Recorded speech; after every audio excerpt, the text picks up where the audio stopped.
सतनाम।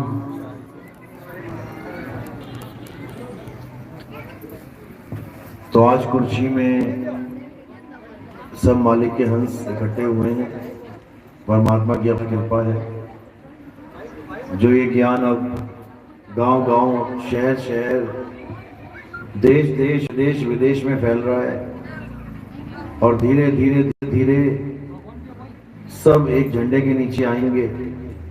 जो भी गहराई से सत्संग को सुनता चला जाएगा वो अपने आप हर प्रकार के अज्ञान को त्याग के एक सत्य के झंडे के नीचे आ जाएगा। ये इस ज्ञान की खासियत है। कबीर साहब कहते हैं कि एक ऐसा पंथ चलेगा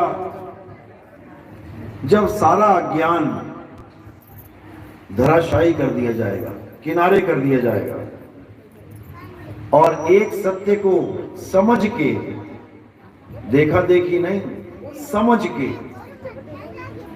हर जीव सत्य को अपनाएगा। तो आज वो समय आ चुका है। परमपिता परमात्मा के जीव जाग रहे हैं और धीरे धीरे ये प्रचार बढ़ता ही जा रहा है। और एक समय ऐसा आएगा जब आपको केवल यही ज्ञान सुनने को मिलेगा। बाकी जितने भी गुरु बैठे हैं, कुछ भी बता रहे थे वो पहले, वो सब बदल जाएंगे। उनके मुंह से भी यही ज्ञान अमृत निकलेगा। कहीं ना कहीं वो इसी ज्ञान की नकल मारते नजर आएंगे और ये होके रहेगा। ये मैंने 2018 में ही बता दिया था कि अभी तो शुरुआत है, अभी तो ज्ञान की शुरुआत है। एक ही बूंद आई है और इसी बूंद को पी के सबके सुर बदल जाएंगे और वो बात हो भी रही है। आज वो लोग जो हजारों सालों से मूर्ति पूजा की बात करते आते थे, पंथा पंथी चलाते आते थे, आज वो लोग आत्मा की बात करने लगे। आज वो लोग आत्मज्ञान की बात करने लगे हैं और कहते नहीं थक रहे कि भगवान के दिव्य अस्त्र से भी ये आत्मा नहीं मारी जा सकती। जो आज तक ये कहते आ रहे थे कि राम जी ने रावण को मारा, कृष्ण जी ने कंस को मारा, आज वही लोग कह रहे हैं कि ना तो कभी रावण मरा, ना ही कभी कंस की मृत्यु हुई। तो ये लोग नकल करते नजर आ रहे हैं। और आगे जितने आने वाले हैं, क्योंकि अभी सब नहीं आए, सबको निकाला जाएगा बाहर। ये सब केवल नितिन दास के सत्संग की नकल ही मार सकते हैं। जितने भी ये ज्ञानी बने बैठे हैं, जितने भी आपको YouTube चैनलों पे दिखाई देंगे लोग, ये सब हमारी नकल मारने वाले हैं। क्योंकि ज्ञान खुल चुका है। अब वो भेद खुल चुका है जिसको सार शब्द कहते हैं। अब सभी सार शब्द से नीचे कोई दुकान लगा के नहीं बैठा। जो पहले देवी देवताओं की पूजा करवाते थे, पत्थरों को पूजवाते थे, आज वो भी सार शब्द के ज्ञानी बने बैठे हैं। तो ये होना ही था। जब मार्केट में कोई असली ब्रांड आता है, अच्छा ब्रांड आता है, तो डुप्लीकेट कंपनियां क्या करती हैं, उसी के जैसा नकली माल भी ले आती हैं दुकान पे। अब जो पारखी होता है वो तो समझ जाता है कि नकली है। ये विवेकी समझ जाता है कि ये नकली माल है, ये नकली बेचने के चक्कर में है। वो कभी नकली को ग्रहण नहीं करता। और जो विवेकी नहीं है बेचारा, वो धोखा खा जाता है। साहब कहते हैं, लुट गया रे व्यापारी, परख बिना। परख नहीं पाया, लुट गया। लेकिन मैं फिर भी सबको छूट देता हूं कि सबका हुक्का लीजिए, सांचा शब्द निहार, और पक्षपात मत कीजिए, कहे कबीर विचार। अगर कोई ज्ञान बता रहा है, तुम्हें कहता है कि नितिन दास से भी आगे का ज्ञान है, कबीर साहब से भी आगे का ज्ञान है, सुन लो। सुनने में क्या जा रहा है? तुम खुद ही उसको रिजेक्ट मार दोगे अगर तुम विवेकी हुए तो। और विवेकी नहीं हुए तो क्या होगा? जन्म ही बर्बाद करोगे ज्यादा से ज्यादा। किसका करोगे? मेरा करोगे क्या? अपना कर लोगे। तो जिसने जन्म बर्बाद करना है वो तो करके ही रहेगा। क्योंकि जो आत्महत्या करना चाहते हैं वो तो फांसी लगा के ही हटते हैं। वो बात अलग है कि जब फांसी लग जाती तो कहते हैं बचाओ बचाओ, कोई मुझे बचा लो। फिर क्या बचाएंगे? अब पछताए होत क्या जब चिड़िया चुग गई खेत, अब क्या पछताना है। इसीलिए मैं कहता हूं विवेक जगाओ। अगर तुम विवेकी हो गए तो तुम्हें कोई भरमा नहीं सकता। इसीलिए पहले इस ज्ञान को अच्छी तरह समझना है। अगर समझते समझते पूरा नहीं समझे और किसी और की ऑडियो वीडियो सुन ली और उसने भरमा दिया, तब कोई गारंटी नहीं भाई। क्योंकि भले तुम शेर के बच्चे हो, लेकिन लकड़ बग्घों से पंगा नहीं ले सकते, क्योंकि बच्चे हो भी, छोटे हो, वो दबोच लेगा, मार देगा। लेकिन अगर एक बार तुम जवान हो गए, एक बार तुम बब्बर शेर बन गए, फिर वही तुम दुबा के भागेंगे। लेकिन ये तब होगा जब तुम पूर्ण विवेकी हो जाओगे। इसलिए जब तक आप हमारा सत्संग सुन रहे हैं, सुनते जाओ, किसी और को सुनने की जरूरत नहीं है। क्योंकि पहले कोर्स पूरा कर लो, 209 सत्संग सुन लो। 209 सुनने के बाद केवल वही भ्रमित होगा जो मुक्ति के अलावा और कुछ लेने आया इस पंथ में, वो तो नहीं टिकेगा।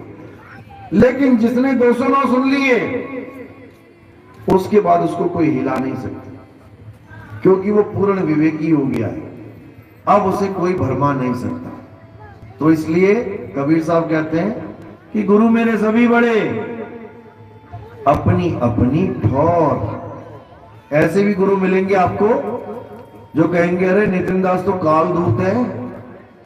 अब उनसे पूछो कि कालदूत कैसे है, वो नहीं बता पाएंगे। केवल एक नाम रट लिया है, कालदूत कालदूत कालदूत। से पूछो क्या हो रहा है जो वो कालदूत है, क्या करवा रहा है वो आत्मज्ञान की बात कर रहा है। अगर आत्मज्ञान की बात करने वाला कालदूत है तो कबीर साहब कहते हैं आत्मज्ञान बिना न भटके। फिर तो तुम कबीर साहब को भी कालदूत कह दो। कबीर साहब कह रहे हैं जब लग ना चीनोगे आत्म तब लग ना मिली है परमात्म। कबीर साहब आत्मा की बात कर रहे हैं, फिर तो वो भी कालदूत हो गए। और जो लोग ये कह रहे हैं कि नितिन दास कालदूत है, उनसे पूछो तुम क्या देते हो, तो पता लगा मंत्र देते हैं। बताओ, मंत्र देने वाला गुरु आत्मज्ञानी को कालदूत बोल रहा है। ये हाल है, ये निरंजन के देश का हाल है। कहते निरंजन धन तेरा दरबार, जहां तनिक नहीं न्याय विचार। निरंजन धन तेरा दरबार, वैश्य ओढ़े मलमल खासा, गले मोतियों की हार, और पतिव्रता को मिले न खादी, सूखा निरस आहार। निरंजन धन तेरा दरबार। तो ये हाल है। अज्ञानी को परम विवेकी और ज्ञानी को मूढ़ गवार। निरंजन धन तेरा दरबार। अज्ञानी को परम विवेकी जो मंत्र जपवा रहा है, सोहम सत्य कबीर सोहम, वो महामूर्ख, उसको परम विवेकी बता रहे हैं।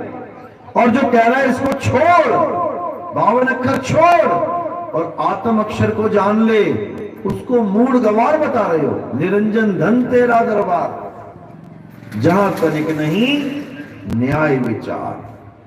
तो जहां विचार नहीं होता है वहां काल के दूत होते हैं, और जहां विचार आ जाता है, विवेक आ जाता है, वहां काल के दूत खड़े भी नहीं हो सकते। क्यों हमारे सामने कोई नहीं आता? ये जितने भी बैठे हुए गुरु क्यों नहीं मिलते हमसे? मैं तो पूरा भारत भ्रमण कर लिया, एक बार नहीं, 2 बार नहीं, 7-8 बार कर लिया। क्यों कोई नहीं आता? पहले 1 महीने पहले प्रोग्राम बता देता हूं कि कहां पे आ रहा हूं, कैसे आ रहा हूं। क्यों कोई मिलने नहीं आता? क्योंकि इनको पता है कि एक पल खड़ा नहीं हो सकता वो आदमी इस मूल ज्ञान के आगे, धराशायी हो जाएगा, धराशायी। उसको पता है बेटा छुप के दुकान चला ले, अगर उजागर हो गया तो एक चेला ना बचेगा। एक ऐसा स्थान है यूपी में जहां पर ऐसे ही मजमा लगता था गुरु के सामने, चेले ही चेले बैठे होते थे। आज उस जगह पे भैंस बांध रखी है उसने, दूध बेच के काम चला रहा है। कहता एक चेला ने छोड़ा, नितिन दास ने बस गलती क्या थी, उसने मुझे काल का दूध कह दिया था अपने चेलों के सामने। चेले तो जानते भी नहीं थे नितिन दास कौन है, वैसे ही लगा हुआ था वो एक नितिन दास है काल का दूध। चेलों ने कहा ऐसा कौन आ गया जो गुरु जी कह रहे हैं। अगलों ने सत्संग देखना शुरू कर दिया, एक भी चेला ना बचा उसके पास, वो गुरु ही खत्म हो गया। तो भाई यही सिस्टम है। कबीर साहब कहते हैं कि जब हमारा अंश आएगा, जब हम अपना अंश पठाएंगे, ये सारे काल के दूत उससे घृणा करेंगे, नफरत करेंगे, बदनाम करेंगे, इल्जाम लगाएंगे, गालियां देंगे। इतना बुरा बुरा आज तक किसी गुरु के बारे में तुमने नहीं सुना होगा जितना बुरा बुरा मेरे बारे में लोग कहते हैं। क्यों? क्योंकि उनको पता है ये जड़ उखाड़ दी है इसने सबकी। अब इसको इतना बदनाम कर दो, इतना झूठ बोल के इसको ऐसा कर दो कि लोग सोच में पड़ जाएं कि माजरा क्या है। लेकिन उनको ये नहीं पता कि सूर्य को बादल कितना ही ढकने की कोशिश करें, वो ढक नहीं सकते।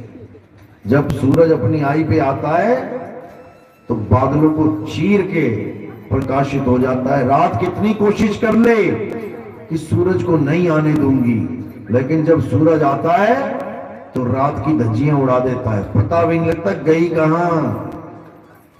इसी प्रकार ये मूल ज्ञान है। जो भी गुरु इसका विरोध करना शुरू करेगा, एक भी चेला नहीं बचेगा उसके पास, सारे चेले भाग जाएंगे उसके और मूल ज्ञान के झंडे के नीचे आ जाएंगे।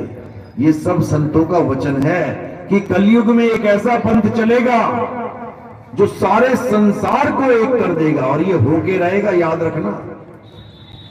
केवल एक ग्रंथ आधी दुनिया को एक कर लिया उसने, कुरान आधी दुनिया एक कर रखी है।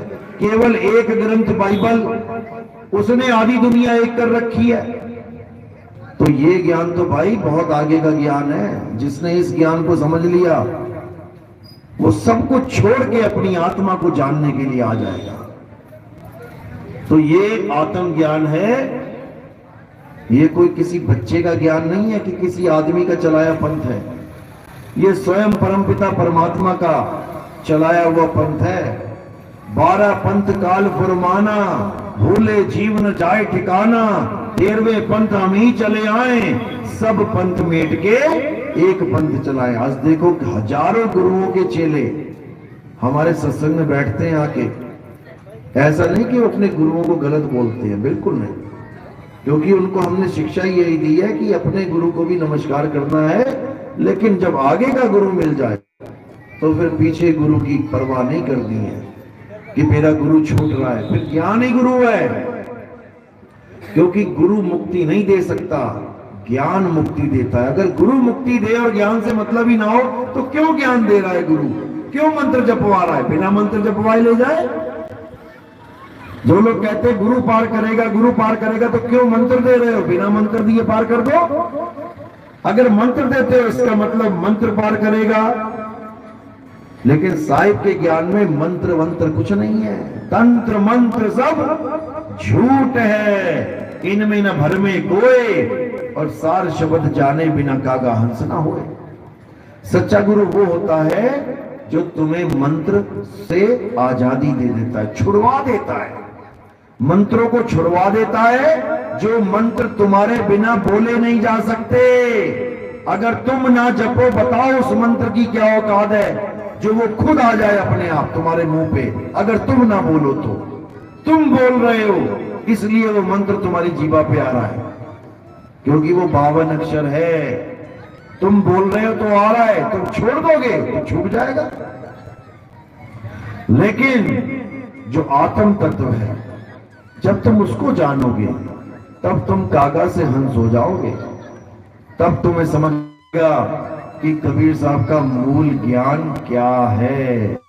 सोई गुरु पूरा कहावे, जो दो भेद बतावे, एक छुड़ावे एक लखावे, तब प्राणी निज घर को जावे। ऐसा गुरु मिलना चाहिए जो एक छुड़ावे।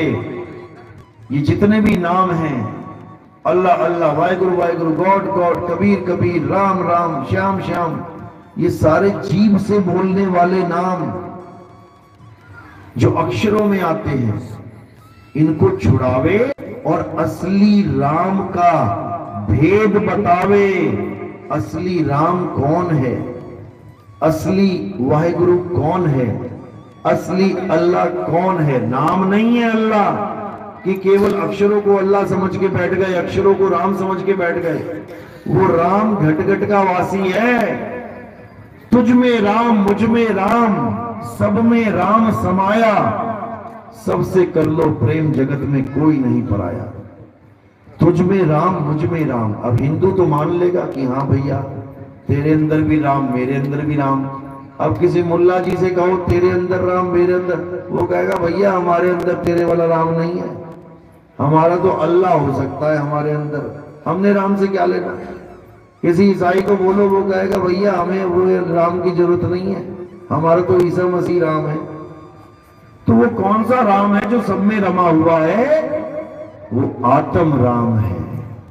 किसमें आत्मा नहीं है? हाथ खड़े करो। सब में आत्मा है, ऐसा कोई नहीं जिसमें आत्मा नहीं। तो सब में आत्म राम है।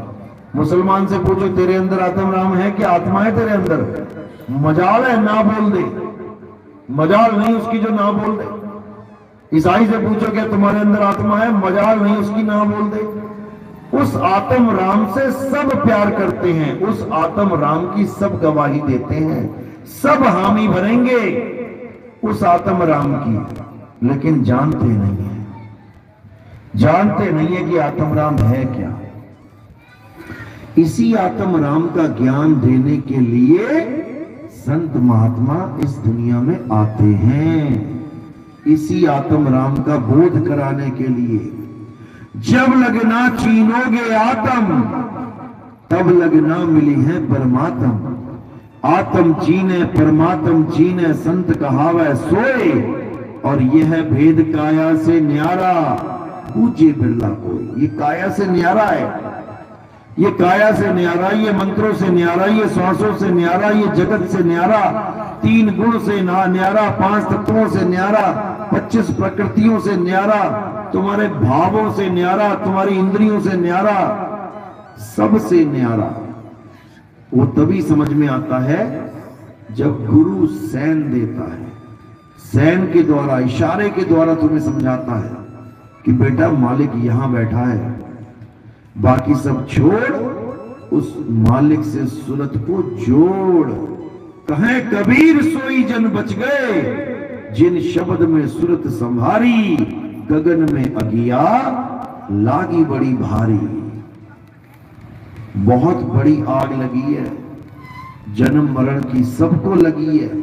कौन सा देवी देवता जिसको जन्म मरण की आग नहीं लगी है? सब पैदा हुए, सब शरीर छोड़ के चले गए, सबको ये आग लगी है। अब इस आग को, आग से कैसे बचना है? तो साहिब समझाते हैं। अगन लगी भाई गगन में, झरझर गिरे अंगार, और संत ना होते जगत में तो जल मरता संसार। गगन में आग लगी हुई है और झरझर अंगारे गिर रहे हैं, जैसे ओले गिरते हैं अंगारे गिर रहे हैं, बचने का कोई रास्ता नहीं है। ये धरती हांडी भई और ढकना भयो आकाश, 3 लोक ईंधन भरा तो जीव को कहां निकास। सतगुरु हांडी फोड़ के ढकना दियो भार, और सूरत चली सतलोक को ये काल रहा झक मार। ये काल झक तब मारेगा जब ये सूरत अपने मूल स्वरूप में जाएगी। इस काया को छोड़ के अपने मूल स्वरूप में जाएगी तो काल रहा झक मार, कुछ कर ही नहीं सकता, वो तुम्हारा कुछ बिगाड़ ही नहीं सकता, क्योंकि तुम्हें कोई पकड़ ही नहीं सकता, तुम्हें कोई छू नहीं सकता। अब ये मत सोचना कि शरीर को नहीं छू सकता, शरीर को तो काट सकता है, जला सकता है, दबा सकता है, कुछ भी कर सकता है, लेकिन आत्मा को, सुरता को कोई नहीं पकड़ सकता। तो साहिब कह रहे हैं तुमने खुद पकड़ा हुआ है जगत को, इसलिए तुम बंधन में हो। शीशे के सामने कुत्ता बैठा है, सामने उसके दूध रख दिया, जैसे पीने लगा सामने देखा शीशे में एक और कुत्ता, अब लगा भौंकने। अब शीशे वाला कुत्ता शीशे से बाहर वाले कुत्ते को न छू सकता है, न काट सकता है, कुछ नहीं कर सकता। लेकिन बाहर वाला शीशे में जो कुत्ता है, बाहर जो कुत्ता खड़ा है, उसी ने खुद पकड़ रखा है, उसको लगातार भौंक रहा है। यही बंधन है। अब क्या करना है? भौंकना छोड़ना है और अपने स्वरूप को जानना है। जैसे स्वान कांच मंदिर में भरमते भूख मरेओ, और कहे कबीर नलनी के सुगना तुहे कौन पकड़े हो। तुझे किसने पकड़ लिया है? तुझे कोई नहीं पकड़ सकता, बस तू आजाद हो जा। इन सारे भ्रमों को, इन सारी भ्रांतियों को छोड़ दे। ये जप तप पूजा पाठ व्रत, ये सारे तीर्थ मूर्त, ये सारे पहाड़ों की परिक्रमाएं, हवन यज्ञ, ये सब छोड़ दे और क्या कर ले? अपनी आत्मा में आ जा, अपनी आत्मा में रमण कर, अपनी आत्मा में संतुष्ट हो जा, तब कल्याण होगा। चलो आज का सत्संग यही समाप्त करते हैं, बाकी कल करेंगे। और जो लोग आए हैं इसको बंद करो, बंद करो जरा, सारा धुआं इधर बंद कर।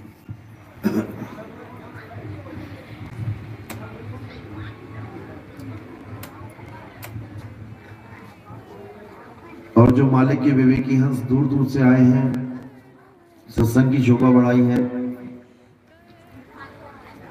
उन विवेकी हंसों से भी यही अरदास है कि खूब प्रचार करें, गांव गांव में पर्चे बांटें। सब हमारे ही भाई हैं, जितना हम जगा सके लोगों को, क्योंकि ये मौका मिला है।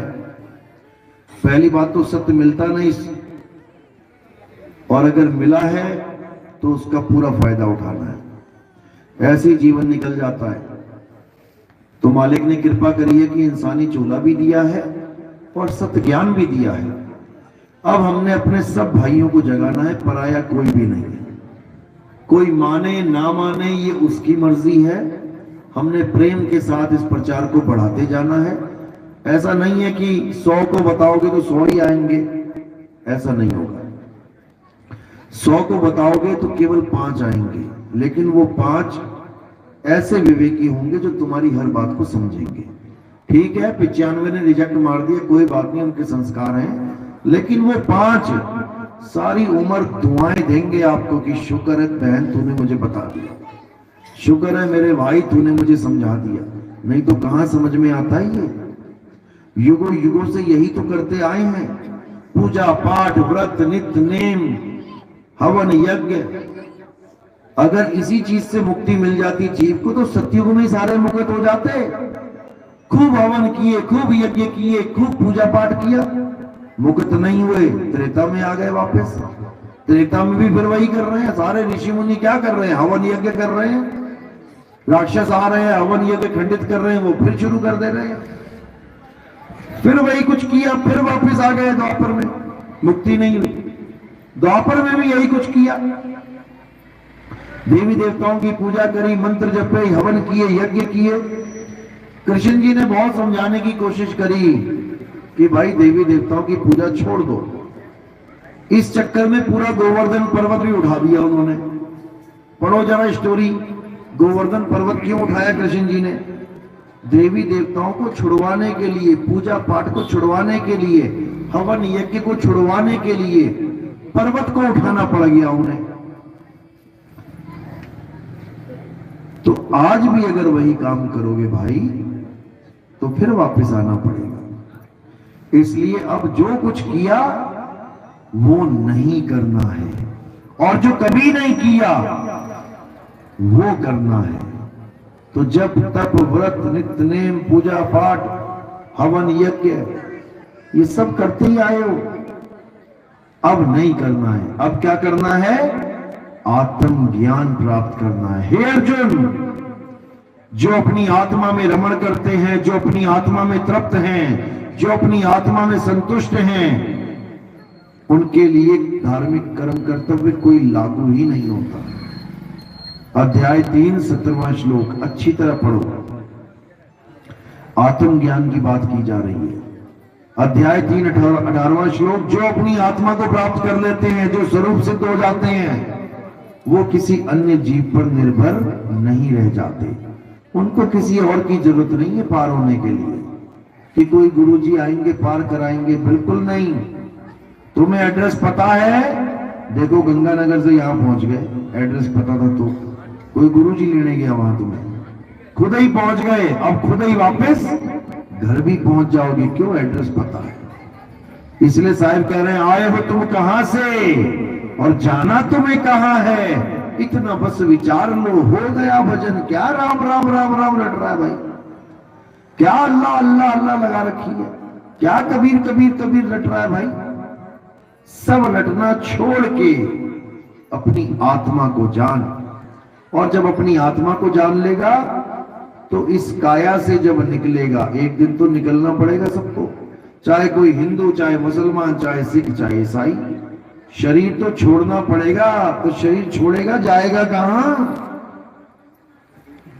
जो आत्मज्ञानी होगा वो अपने सूरत को शरीर से हटा के आत्मा में लगा लेगा।